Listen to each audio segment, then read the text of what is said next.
फिल्मचे fight master Jackie Johnson आहेत, ज्यांनी धनुष बरोबर साऊथमध्ये अनेक फिल्म केल्या आहेत. विजय थालापती, मामुटी, मोहनलाल, केरळमध्ये ह्या लोकांवर काम केलेला माणूस आणि सिनियर माणूस असं साठीतला माणूस पण तेवढाच तगडा तितकाच फिट आणि खूप सुंदर आयडिया असायची. आणि फायटिंग सिक्वेन्स शूट करताना मला पहिल्यांदा बघायला मिळाली, मला वाटलं की डिरेक्टरच त्यात डोकं असतं, पण नाही, डिरेक्टर गप बसायचं आणि फाईट मास्टर सगळं टेक ओव्हर करून ते आमच्याकडून करून घ्यायचे. आणि खूप सुंदर माणसं, खूप छान माणसं केरळची, साऊथ इंडियन ती फाईट मास्टर आणि त्यांची ती टीम असायची सगळे नाही का, ब्लॅक बेल्ट वाले हे ते, आणि खूप एकदम गोंधळ त्यांचा नाही का, मोठे ओरडणं वगैरे. म्हणजे समोर कुठला किती मोठा दिग्गज ऍक्टर आहे त्यांना फरक पडत नाही, त्यांचं काम ते परफेक्टली करणार. सामान्य माणसाची गोष्ट आहे, जो की त्याचा बाईकचा जो प्रवास आहे, म्हणजे सायकलवरून तो बाईक घ्यायचा विचार करतो त्याचं कुटुंब, आणि तीच गोष्ट इंटरेस्टिंग आहे. म्हणजे त्याच्यासाठी हप्त्यानं इन्स्टॉलमेंटनं बाईक घेणं, 10,000 रुपये डाऊन पेमेंट भरून एक 60-70 हजाराची किंवा 80,000ची बाईक घेणं, हे त्यांच्यासाठी, ती बाईक त्यांच्यासाठी मर्सिडीज सारखी अमूल्य आहे.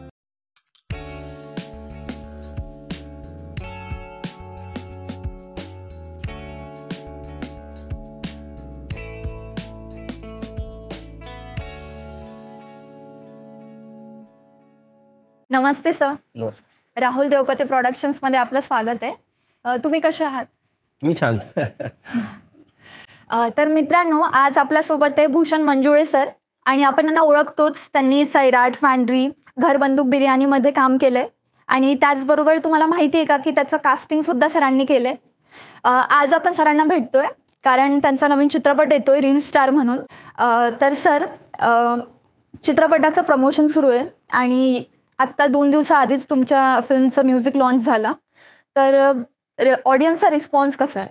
खूप छान. म्हणजे ज्या पद्धतीनं मुंबईमध्ये, दादरमध्ये तो कार्यक्रम झाला म्युझिक लॉन्चचा, माझी पहिली फिल्म, आणि एक फिल्ममध्ये खूप लकी समजलं जातं की त्याच्यावरती गाणं चित्रित होत आहे, कारण की आपल्या ह्या इंडियन कॉन्टिनेंटलवरती गाण्यांना खूप महत्व आहे. फिल्ममधल्या, चित्रपटातल्या गाण्यांना खूप महत्व आहे, कारण की तीच गाणी फिल्मला तारून देतात. आजपर्यंत आपण जेवढ्या हिट फिल्म आहेत मराठी, हिंदी, त्यातली गाणी खूप बेस्ट असल्यामुळे त्या फिल्म खूप चालल्या, घराघरात फिल्म पोचल्या. तर आम्ही पण पूर्ण आमचं लक्ष किंवा आमची स्ट्रॅटेजीच होती की गाणी खूप चांगली झाली पाहिजे.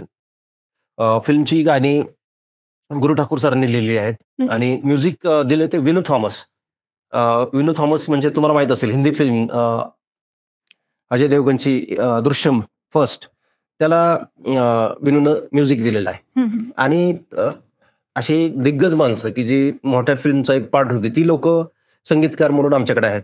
एक गाणं केलं ते माझा मित्र शुभम भट, जो की चेन्नईमध्ये A.R. रहमान साहेबांकडे शिकतो किंवा त्यांना हेल्प करतो आणि त्यांना असिस्ट करतो, आणि त्यानं एक गाणं केलंय.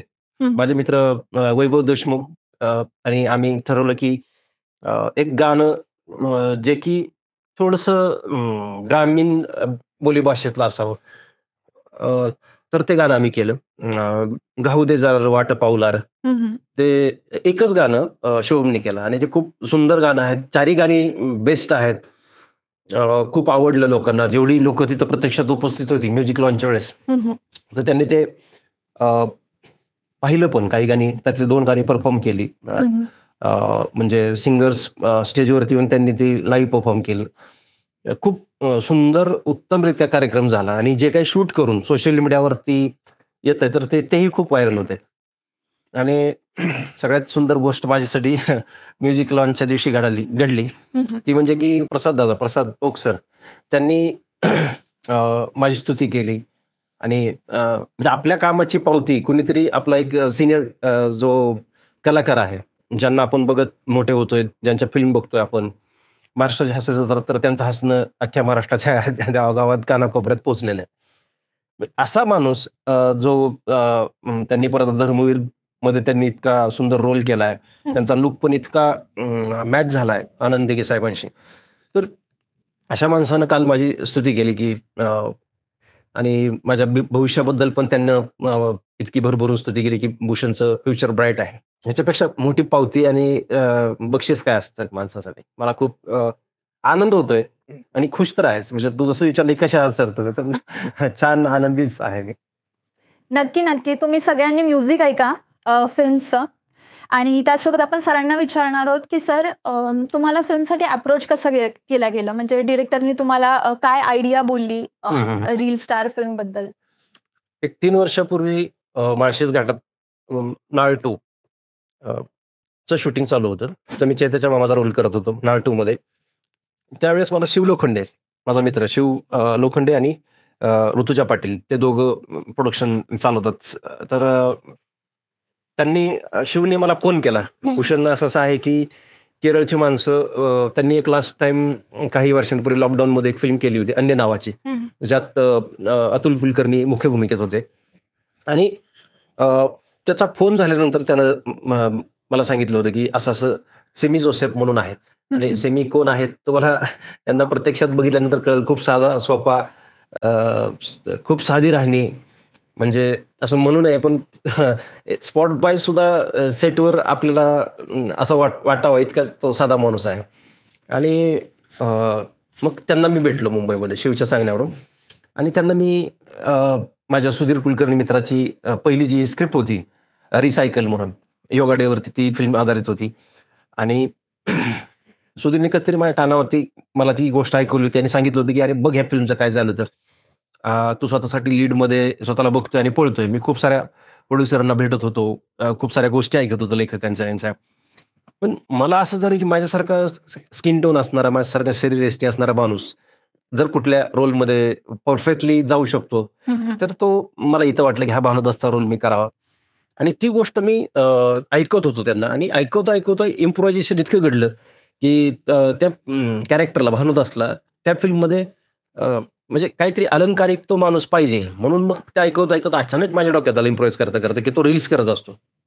ओके. बाजारात वस्तू विकताना तो बच्चन साहेबांच्या नकला करून त्याची गाणी म्हणून त्याच्या वस्तू तो विकत असतो. आणि ती गोष्ट मी त्यांना ऐकवली, त्यात इम्प्रोव्हाइज करून ऐकवली. आणि शेवटी एक मी सांगितलं की त्यांना आवडलं. ते म्हणाले की आम्ही कळवतो. आणि मी घाबरतच म्हणालो त्यांना शेवटी की लीड, त्यातली मुख्य भूमिका मी करावी अशी माझी इच्छा आहे. आणि त्यांना ऐकवताना नॅरेशन देतानाच मी बच्चन साहेबांचा आवाज काढायचो, नमस्ते देवम सजनो. म्हणजे आपण त्यांना बघत आलोय नाही का, KBC मध्ये इकडे तिकडे बच्चन साहेब कोणाला माहित नाहीत आणि त्यांची मिमिक्री करायला कोणाला आवडत नाही, किंवा त्यांच्यासारखं स्क्रीनवरती आपण प्रेझेंट व्हावं हे प्रत्येकाची इच्छा असते. अँगरिंग मनपासून बच्चन साहेब आजपर्यंत जेवढ्या भूमिका केल्यात तर ते वर्सटाईल ऍक्टर आहेत हे मी सांगण्याची गरज नाही. आणि तेच मी नॅरेशन देताना त्यांना हे सगळं सांगत होतो आणि त्यांना खूप भारी वाटलं. आणि म्हणजे सर ही जी रील स्टार म्हणजे जे कॉन्सेप्ट आहे, ही पहिली तो रील बनवेल असं डिसाइडेड नव्हतं? ओके, हे तुम्ही तुमचं ऍड केलंय? ऍड केलं, इम्प्रोव्हाइज केलं ऐकवतानाच. आणि त्यांना ते खूप भावलं. म्हणजे फिल्ममध्ये भरभरून पाहिजेत गोष्टी नाही का, कलरफुल फिल्म पाहिजे. एकाच गोष्टीचा धागा पकडून फिल्म पुढे जाऊ शकत नाही. त्याला इतर जसं जगण्यात वेगवेगळ्या गोष्टी घडत असतात, तसं फिल्ममध्ये पण त्या कॅरेक्टर, जेवढे कॅरेक्टर त्यांचं जगणं, त्यांचं बोलणं, त्यांचा व्यवसाय, त्यांचा बिझनेस फिल्ममधला, ऍक्टिंग करताना किंवा ते काय करतायत हे सगळं महत्वाचं असतं. आणि ते मी ऐकत होतो त्यांना. आणि ते परत त्याची बायको, भानुदासची बायको आणि ह्याचं कुटुंब एक कुठल्याही सामान्य फॅमिलीला मॅच होईल असं ते कुटुंब आहे. म्हणजे पैसे साठवून ठेवण्यापासून काही गोष्टी पैसा शिल्लक राहिला पाहिजे, तो कसा कुठं इम्प्लिमेंट करता आला पाहिजे, ह्या सगळ्या गोष्टी ते त्यांचं जगणं खूप सुंदररित्या ते मांडतं हे कुटुंब फिल्ममधलं, भानुदासचं कुटुंब. रील स्टार म्हटलं की आपल्या डोक्यात एक कॉन्सेप्ट येते की एक रील बनवणारा व्यक्ती.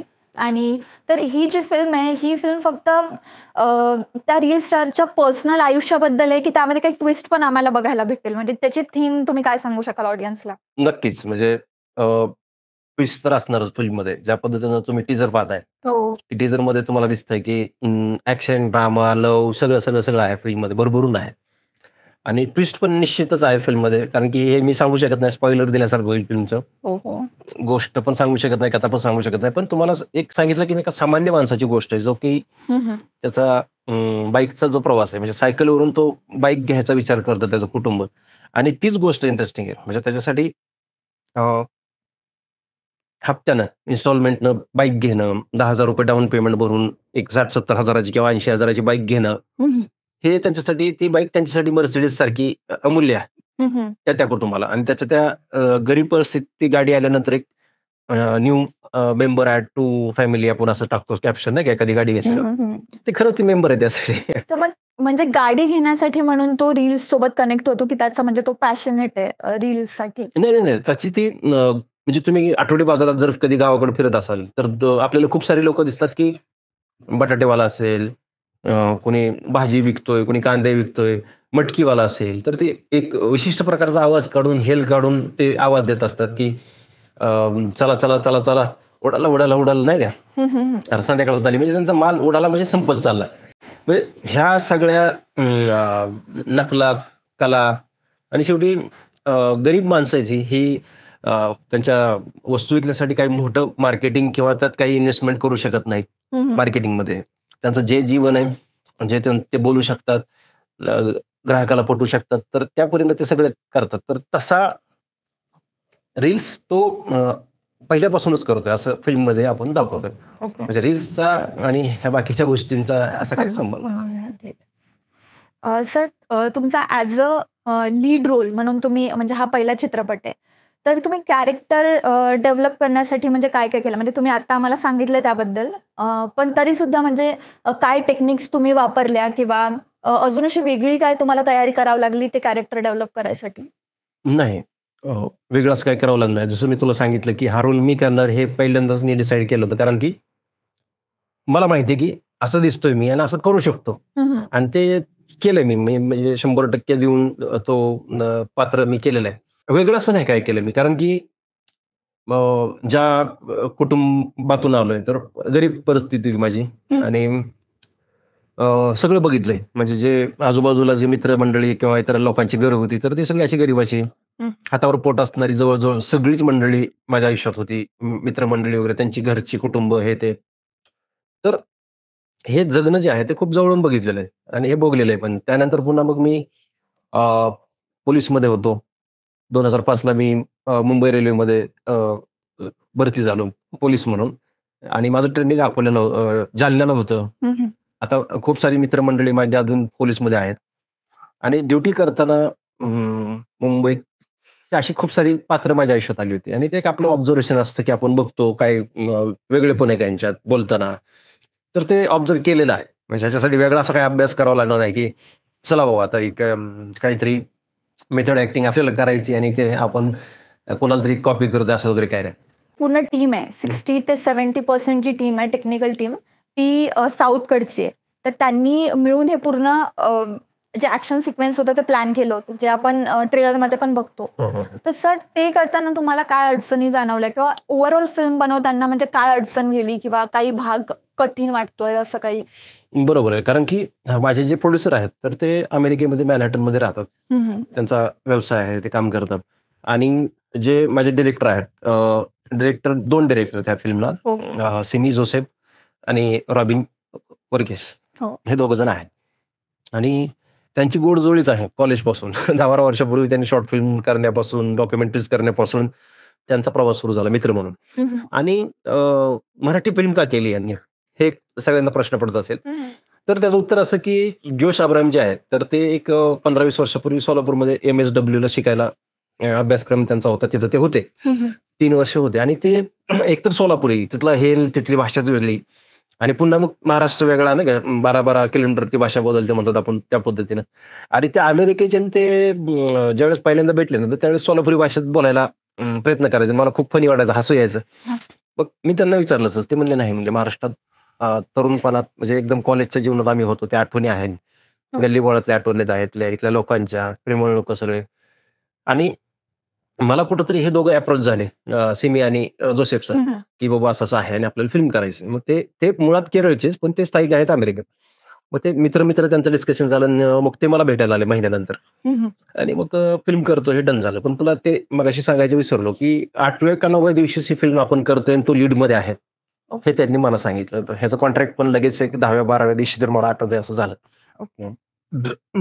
सॉरी हे जे आहे तू जो प्रश्न विचारला तर मग प्रोड्युसर अमेरिकेचे डिरेक्टर केरळचे ऍक्टर महाराष्ट्रातला आणि कलाकार तर महाराष्ट्रीयन आहेत मराठी फिल्म असल्यामुळं मराठी कलाकार आहेत आणि खूप असं वेगवेगळं कास्टिंग आहे म्हणजे एकाच बेल्टमधलं किंवा एकाच धाकणीची माणसं नाही आहेत. कोण मुंबईतले कोण पुण्यातले कोण डायरेक्ट कोकणातले हिरोईन जेजुरीची, मी सोलापूरचा आणि सगळे जुळून आलंय ते. आणि सिनेमात परत सगळ्यांची एक भाषा असते बोलण्याची, किंवा तो लकब, लहेजा, बोलीभाषा ती एक असते. पण गमतीशीर गोष्टी अशा की ह्यातली काही मंडळी समजा 100 माणसं होती आम्ही, तर त्यातले 30 इंग्लिश बोलायचे, त्यांचं इंग्लिशमध्ये चालायचं, बाकी जे होते ते केरळमध्ये, आणि आम्ही मराठी माणसं. आणि आम्हाला फक्त टेक्निकली हे योग्य आहे का नाही हे फक्त शेवटी चित्रपटाला भाषा नसते, ते व्हिज्युअल आर्ट आहे, त्यातून तुम्ही व्यक्त व्हायचे. आणि वानगी दाखल सबटायटल तर असतातच, आणि भाषा ही गौण असं मी म्हणतो, पण भाषेची पण ज्यावेळेस श्राव्य ह्या स्वरूपात आपण ते ऐकतोय, तर भाषेची पण गंमत आहे. म्हणजे जसं सैराटमध्ये असेल, फॅन्ड्रीत असेल, काही आपण प्रमाण भाषेतले शुद्ध मराठीतले चित्रपट बघतो, तर वेगवेगळ्या गमती जमती असतात. त्या पद्धतीनं ह्यांना, मला एक वाटायचं की ह्यांना कळतंय का, ह्यांना समजून सांगायचं कसं की ही फिल्म मराठी आहे, पण ही फिल्मची भाषा एक राहिली पाहिजे ना. म्हणजे कोकणातली लोक होती, ते कोकणातलं करायचे, कोण चिपळूणचं, कोण सिंधुदुर्गचं, तर ते त्यांचं बोलण्यात हे पण व्हायचं. पण कुठं कुठं मग आम्ही ट्रिक वापरली, कारण की पोलीस स्टेशनमध्ये जे होते आमचे सर, तर त्यांची भाषा कोकणी, पण आता ते सांभाळायचं कोणी, तर ते मी डोक्यात असं घेतलं की आता पोलीसवाले कुठूनही बदली होऊन येऊ शकतात. त्याच्यामुळे तिथं वाचलो. आणि एक शहरी निमशहरी भागात ही गोष्ट घडते, ही फिल्म घडते, आणि ती पात्र ह्या सगळ्या लोकांमधून पास होतात. तर ते वेगवेगळ्या भाषा पण येऊ शकतात. म्हणजे ही स्पेसिफिक अशी काही कुठली आर्ट फिल्म नाही की ती एकच लँग्वेज सगळ्यांची असली पाहिजे, बोलीभाषा. आणि फिल्मचा खूप सुंदर प्रवास झालेला आहे, कारण की मी खूप स्वतः लकी समजतो की हे सांगायला खूप छान वाटतं की अमेरिकेचे प्रोड्युसर आहेत, केरळचे डिरेक्टर आहेत. हे खूप अभिमानास्पद गोष्ट आहे माझ्यासाठी तरी. आणि हे घडून आणायला म्हणजे पहिला माणूस मीच, कारण की माझ्यापासूनच सुरुवात झाली. मी त्यांना ज्या पद्धतीने अप्रोच झालो, आणि त्यांना कुठंतरी माझा स्किन टोन असेल, माझं दिसणं असेल, तर त्यांना मी जवळच वाटत असेल कदाचित. साऊथ इंडियन जास्त करून असा दिसणारा मी आहे. आणि खूप साऱ्या अडचणी टॅकल करत, हर्डल्स टॅकल करत सिनेमा घडत असतो. आणि त्यानुसार तसं घडलं पण. म्हणजे खूप साऱ्या गोष्टी अशा आहेत की एकतर ही मंडळी दिल्लीवरून सतत मुंबईला येणं, किंवा केरळवरून मुंबईत येणं, ह्या सगळ्या गोष्टी ते करत होते. एक नाही माणूस, 10 माणसं प्लेनने इकडे तिकडे फिरणं त्यांचं. म्हणजे ही फिल्म तशी त्या अर्थाने प्री प्रोडक्शनच खूप खर्चिक रित्या सुरू झालं. आणि ऍक्च्युअल म्हणजे मेकिंगच्या तुलनेत म्हटलं तर हा खूप खर्च आहे त्यांचा ट्रॅव्हलिंगचा, आणि तशातून ही फिल्म घडली आहे. सर म्हणजे जसं आता आपण ट्रेलरमध्ये बघितलंय की ऍक्शन सिक्वेन्स काही शूट झालेत, आणि साऊथ ची टीम होती ऍक्शन सिक्वेन्स प्लॅन करायला, तर तो सुद्धा थोडा साऊथचा तडका त्याच्यामध्ये आपल्याला दिसतोय. तर सर, ऍक्शन सिक्वेन्स करताना काय अडचणी आल्या? हा, अडचणी तर येतातच, कारण की ते हार्नेस रिग वगैरे असते, तर त्या सगळ्या इंटरेस्टिंग गोष्टी आहेत की आपण फिल्ममध्ये बघतो की एवढी तगडी फाईट कसं काय झाली, इतका हिरो हवेत उडून लाता मारतोय, कोलांटुड्या मारतोय फिल्ममध्ये हवेत, ते पण हे कसं काय घडतं. तर हे मला पण खूप उत्सुकता होती. मी पण अशा फाईट केली दिसतात किंवा बघितलेल्या मी, कारण की जे आजपर्यंत आम्ही सैराट फॅन्ड्रीमध्ये केल्या त्या फाईट, तर त्या साध्या गावठी फाईट होत्या, म्हणजे सहजच मारामारी. पण हे थोडंसं नाही का, साऊथ इंडियन. हा, साऊथ इंडियन एकदम ब्लोरने हवा उडवणं, आपल्या चेहऱ्यावर टाकणं, खूप छोटे ट्रिक असतात. हसू येतं की या इतक्या सहज करतात. त्या मातीची धूळ नाही का अशी चाळून ते ठेवलेली पाटी, आणि ते बरोबर मारणार, म्हणजे कॅमेराच्या पळून इतकं ते सुंदर ट्रिक होत्या त्या बघायला मिळाल्या. पण पहिल्यांदा तुला सांगतो की ह्या फिल्मचे फाईट मास्टर जॅकी जॉन्सन आहेत, ज्यांनी धनुष बरोबर साऊथमध्ये अनेक फिल्म केल्या आहेत. विजय थलापती, मामुटी, आपले मोहनलाल केरळमध्ये, ह्या लोकांवर काम केलेला माणूस, आणि सिनियर माणूस असतात, साठीतला माणूस पण तेवढाच तगडा, तितकाच पेट, आणि खूप सुंदर आयडिया असायची. आणि फायटिंग सिक्वेन्स शूट करताना मला पहिल्यांदा बघायला मिळाली, मला वाटलं की डिरेक्टरच त्यात डोकं असतं, पण नाही. डिरेक्टर गप बसायचं आणि फाईट मास्टर सगळं टेक ओव्हर करून ते आमच्याकडून करून घ्यायचे. हा, आणि खूप सुंदर माणसं, खूप छान माणसं केरळची, साऊथ इंडियन ती फाईट मास्टर, आणि त्यांची ती टीम असायची सगळे नाही का, ब्लॅक बेल्ट वाले हे ते, आणि खूप एकदम गोंधळ त्यांचा नाही का, मॉडेल ओरडणं वगैरे. म्हणजे समोर कुठला किती मोठा दिग्गज ऍक्टर आहे हे त्यांना फरक पडत नाही. त्यांचं काम ते परफेक्टली करणार, कारण तिथं तुम्हाला इजा होण्याची शक्यता असते. असाच एक प्रसंग आहे की फायटिंग करताना मोठ्या क्रेनला मला रिक केलं होतं, हार्नेस लावून तारा बांधल्या होत्या आणि मला तो सिक्वेन्स करताना मला बसमधून मी त्याला असा उडून मारतो नाही का बसमधून, काच कोण पडून बाहेर पडतो, बॉक्सेस ठेवले होते. तर ते करताना आणि 2 माणसं तिकडून क्रेनच्या पलीकडून 2 जाड माणसं ते रिक घेऊन वाढायची अशी खाली, आणि मी मग ऍक्शन म्हणलं की मग मी तसा नाही का करत करत तो मोठा पाना होता असा, तो मारायचा होता मला. पण ते झालं असं की मी हवेत गेलो, जवळजवळ 30 फूट तरी वरती असा प्रवास करत मी जाऊन त्याला मारणार होतो. 20-30 फुटावर जाऊन उचलून अचानक एक जणाकडून ते तार सुटली. मी मारलेलं तर, आणि तुला सांगतो अक्षरशः 12-13 फुटावरून येऊन असा हेच झालं, असं लँडच झालं. फाईट मास्टर डायरेक्ट डोक्याला हात लावून असं तिकडे बसला. इतक्या जोरात ओरडले त्यांच्यावर ओरडले आणि मला पळत येऊन मला अप्रिशिएट केलं की यार खूप लागण्याची शक्यता होती, पण फिट असल्यामुळे तुम्हाला काय झालं नाही. मी त्यांना सांगितलं पोलीसमध्ये होतो, थोडं ट्रेनिंग केलेलं आहे, व्यायामाची सवय आहे नाही का. तर आणि म्हणजे खूप मोठी इजा झाली असते कमरेत, पाठीत, मणक्यात, काही होऊ शकलं असतं, पण काही झालं नाही. आणि ते डुप्लिकेट घे म्हणायचे मला फाईट करताना, पण मी डुप्लिकेट कुठेही घेतलं नाही, कारण की पहिल्यांदा करायला मिळतंय आणि ती एक वेगळी मजा असते. त्या काचेच्या सिक्वेन्सला पण काही काचा मला पाठीमागं लागल्या होत्या. आणि खूप लोखंडी वस्तू असतात, क्रेन असते, ह्या सगळ्या. आणि शेवटी फाईट करताना तुम्ही एकदा काही कॅरेक्टरमध्ये घुसला की तुम्हाला थोडंसं त्यातलं कळत नाही. असंच मी एकाला फाईट केली आणि आपण एक्साइट होतो, काय होतो. त्यात मी फाईट करताना मला ते डिस्टन्सच कळणार आहे क्रेनच्या मध्ये किती काय. मी त्याला मला अक्षरशः क्रेन डोक्यात, म्हणजे ते जाऊन मी धडकलो असं पाठीमागून, मला कळलंच नाही. म्हणजे माझ्या डोक्यात लागलेलं आयुष्यात लक्षात राहील असं हे होतं, मला लागलं खाड दिसून जोरात लागलं जवळजवळ आणि खूप ऊन दुपारी तिथं जाऊन मी आडवत जाऊन, म्हणजे ह्या गोष्टी आहेत. पण मजा येते की आपण हे सगळं करतोय. आणि ऍक्शन तर लहानपणापासून आवडत होती. मारामारी फिल्ममध्ये हिरो मारामारी करतो. आता छोटी मुलं पण तुम्ही बघा, कुठल्याही फिल्म आली ती हिट असली, त्यातला फाईट सीन अनुकरण करणं, कॉपी करणं हे लहान मुलं करत राहतात. तर ती एक होती लहानपणापासूनची इच्छा होती की फायटिंग करता यावी, आणि केली. खूप छान तुम्हाला बघायला मिळेल. आणि इव्हन सगळ्यांनीच फायटिंग केलेली आहे. प्रसाद ओक असतील, सगळ्यांना ते वाटेला आलंय. ऍक्शन सगळ्यांच्या वाटेला आलं. सर अजून हे विचारायचंय की तुम्ही आधी कास्टिंग केलेलं आहे, म्हणजे बऱ्यापैकी फिल्मचं कास्टिंग केलेलं आहे. तर सर कास्टिंग प्रोसेसची तुम्हाला इथे काही मदत मिळाली का? म्हणजे कॅरेक्टर डेव्हलप करताना किंवा ओव्हरऑल ऍक्टिंग करताना काय मदत होऊ शकते जर कास्टिंग प्रोसेस माहिती असेल?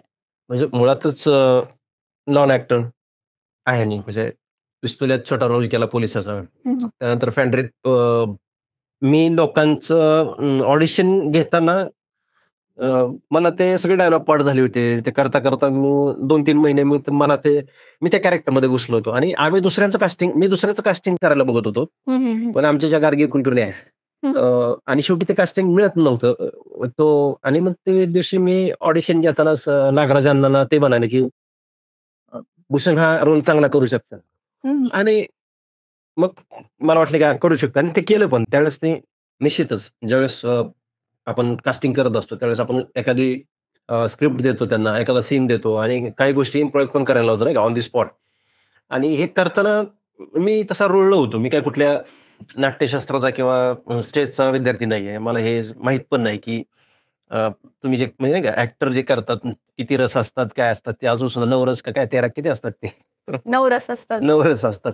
ते काहीच माहित नव्हतं. हे अलीकडे शिकलोय. परत ते जिभेचे व्यायाम, आवाजाचे व्यायाम नाही का, ते ते तसलं काही माहितच नव्हतं. आणि हे करताना मग म्हणजे कास्टिंग करताना वेगवेगळ्या ऍक्टर्सला ऑब्झर्व करून तुम्ही ते शिकत गेले. हो, नॉन ऍक्टर. आणि आवड होती सिनेमाची, लहानपणापासून आवड होती की गरिबी आणि ह्या सगळ्या गोष्टींमध्ये एंटरटेनमेंटचं साधन काही नव्हतंच. आणि त्या काळी, आमच्या काळी रामायण महाभारत खूप गाजलेलं, आणि ते लोकांच्या घरी जाऊन टीव्ही बघणं नाही का, रामायण महाभारत बघणं दर रविवारी यायचं. मोगली असेल, जंगल बुक, हे त्या काळातले सगळ्या गोष्टी, तेवढंच फक्त. 6वी 7वीत गेल्यावर घरात टीव्ही आला माझ्यात ब्लॅक अँड व्हाईट.